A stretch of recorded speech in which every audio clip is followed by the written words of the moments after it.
Beramallah dengan menyumbang ke tabung dana bagi pembinaan Masjid Negara Brunei Darussalam melalui SMS bermula 14 Mac 2022 hingga 13 Disember 2022.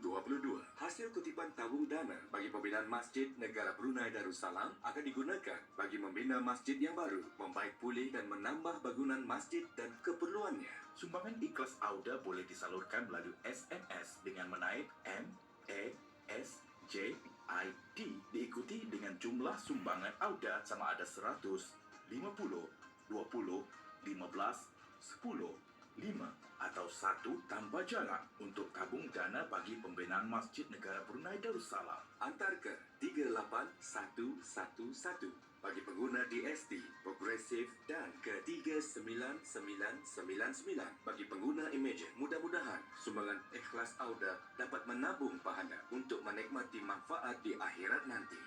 Firman Allah Subhanahu wa Ta'ala yang tafsirnya, perumpamaan orang-orang yang membelanjakan harta mereka pada jalan Allah samalah seperti menanam sebiji benih yang menumbuhkan 7 tangkai, tiap-tiap satu tangkai pula mengandungi 100 biji, dan Allah menggandakan pahala bagi sesiapa yang dikehendakinya, dan Allah maha luas rahmat dan limpah kurnianya lagi maha mengetahui. Surah Al-Baqarah ayat 261.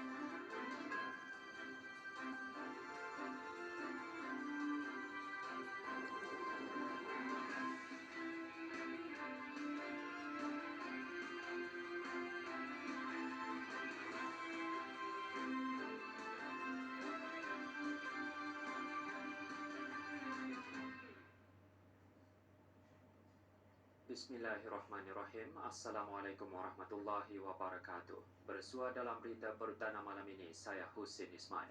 Dan saya Nurbaizura Andy. Berita-berita utama malam ini.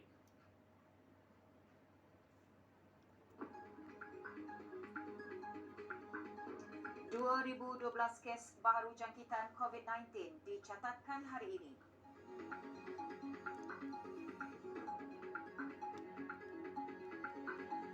Hanya seorang ahli keluarga sahaja dibenarkan bagi menjemput kepulangan setiap seorang jemaah haji di lapangan terbang antarabangsa Brunei. Seperti mana dalam masa minggu-minggu sebelum ini, lebih 99% daripada kes-kes yang dikesan dalam masa 1 minggu kebelakangan telah dikategorikan di dalam kategori 1 atau 2 dan tidak memerlukan rawatan di hospital. Sehingga 11 Julai 2022, kadar liputan vaksinasi COVID-19 di negara Brunei Darussalam adalah seperti berikut. 73.7% daripada keseluruhan rakyat dan penduduk negara ini telah mendapatkan dos ketiga vaksin, manakala 4.2% juga telah mendapatkan dos keempat. Sebanyak 77.2% daripada kanak-kanak berumur 5 hingga 11 tahun telah mendapatkan dos kedua vaksin, manakala 51.3% remaja berumur 12 hingga 17 tahun telah mendapatkan dos ketiga vaksin. Orang ramai adalah diingatkan untuk memuat naik keputusan ujian ART sama ada positif atau negatif ke aplikasi BruHealth untuk membantu Kementerian Kesihatan memantau situasi jangkitan. Menteri Kesihatan turut memaklumkan mengenai dasar bagi pelawat di hospital-hospital kerajaan yang dikemas kini. Hanya 2 orang pelawat saja dibenarkan bagi setiap pesakit pada setiap hari. Setiap pelawat adalah dikehendaki untuk mempunyai keputusan ujian ART yang negatif pada hari yang sama. Pelawat yang dikategorikan sebagai kontak terdekat atau mereka yang mempunyai tanda-tanda jangkitan adalah tidak dibenarkan untuk melawat walaupun keputusan ujian ART adalah negatif.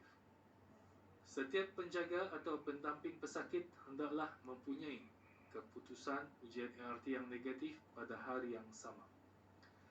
Sesiapa yang dikategorikan sebagai kontak terdekat atau mereka yang mempunyai tanda-tanda jangkitan adalah tidak dibenarkan untuk menjadi penjaga atau pendamping pesakit walaupun keputusan ujian ART adalah negatif. Ibu-ibu yang akan bersalin adalah dibenarkan untuk mempunyai seorang penjaga atau pendamping. Kebenaran khas boleh diberikan kepada ahli keluarga terdekat bagi pesakit-pesakit yang tenang melalui pihak pentadbiran di wad-wad berkenaan.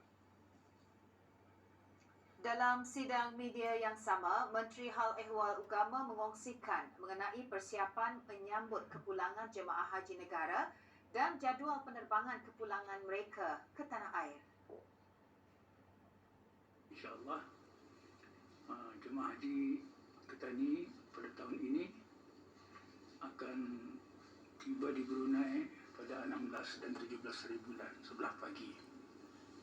Arti penerbangan mereka, penerbangan pertama pada 15 bulan di sini, tapi waktu di sana 11 petang, dan akan tiba di sini pada 16 bulan 11 pagi. Begitu juga penerbangan kedua akan bertolak di sana 11 petang pada 16 bulan dan akan tiba di Brunei dengan selamat insyaAllah pada 11 pagi 17 bulan. Satu garis panduan yang merupakan SOP kesihatan telah dirumuskan dalam mesyuarat khas antara beberapa agensi. Sehubungan itu, Menteri Hal Ehwal Agama mengongsikan mengenai garis panduan kepulangan jemaah haji negara Brunei Darussalam bagi musim haji tahun ini.